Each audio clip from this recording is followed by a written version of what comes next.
Now, you said something the other time, perhaps trying to just concretize a point that you were making about the fact that you also could be aggrieved if the right things are not done. As Senator Wogu said, that one governor has come out openly to express himself and align with the 5 governors. And he also alluded, as you heard him earlier say, some other governors may be joining. It means, and you also cited the other time, that you also could be aggrieved. Perhaps then it means that there is a lot of displeasure within the PDP that had just been covered up just so as to make sure that the House is together.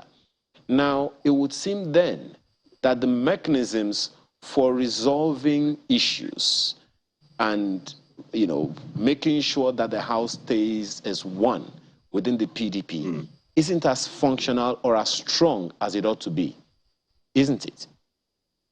Yeah, Ayo, you see, thank God you mentioned that I'm going to be, I say I will be aggrieved if the right things are not done. I went into an election and I lost out in the primaries.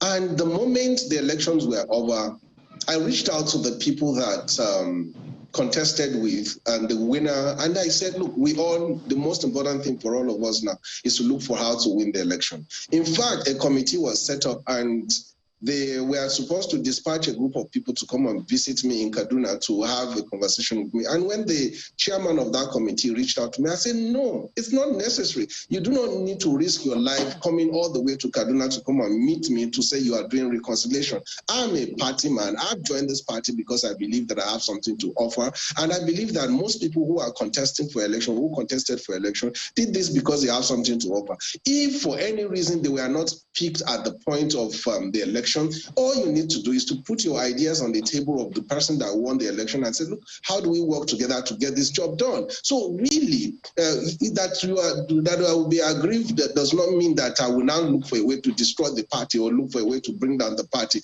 You cannot, for any reason, say that because how the house is leaking and water that it's pouring on your head, you should bring down the roof. All you need to do is look for how to amend the roof. And that's what we are saying to the governors and what we're saying to the leader. And like, honestly speaking, I'm not blaming the G5 governors. I'm also blaming our presidential candidate. And I'm calling on him on this national TV this morning. If he's watching this program, look for a way to reach to these people, because I've been inundated by a lot of calls by people who believe that I have access to him, that please call on, let them look for a way to resolve this issue. This issue is beginning to affect a lot of people on the street, not because of the fact that they think that we cannot win the election, but because it is beginning to eat up into our own program.